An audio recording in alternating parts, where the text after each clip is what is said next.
আসসালামু আলাইকুম। Media ফায়ারে upload করা ফাইল আমরা ডাউনলোড করার সময় অনেক প্রবলেম ফেস করে থাকি। অনেক ধরনের ভিপিএন কানেক্ট করতে হয়। তো এই ধরনের ভিপিএন কানেক্ট ছাড়া যদি আমরা ডিরেক্ট এক ক্লিকে মিডিয়া ফায়ারে আপলোড করা ফাইল ডাউনলোড করতে পারি তাহলে কেমন হয়? চলুন কথা বেশি না বাড়িয়ে ভিডিওটা শুরু করা যাক।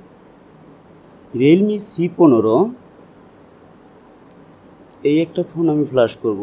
তো সেই ফাইলটা মিডিয়া ফায়ারে আপলোড করা। তো মিডিয়া ফায়ারে আপলোড করা যে লিঙ্কটা আমি ডাউনলোড করতে গেলে অনেক ধরনের প্রবলেম আমরা ফেস করি। তাতে প্রবলেম কেন ফেস করব? ডিরেক্ট যদি এক ক্লিকে ডাউনলোড হয় তো দেখি ডাউনলোডে কি প্রবলেম হয়।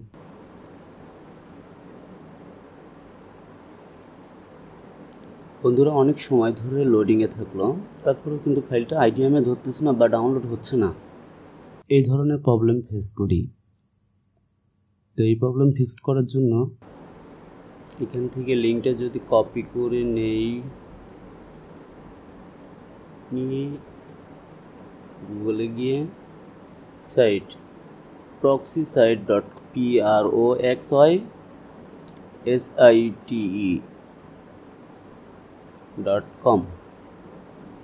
তো মিডিয়া ফায়ারের যে লিঙ্কটি আমি কপি করছি ওই লিঙ্কটি যদি এখানে পেস্ট করি, গোতে ক্লিক করলাম,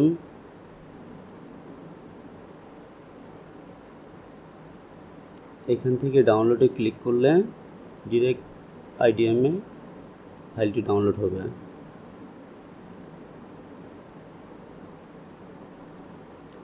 কোনো ধরনের ঝামেলা ছাড়া আইডিএমে আমাদের ফাইলটি ডাউনলোড হচ্ছে। তো ভালো থাকবেন সবাই। আসসালামু আলাইকুম।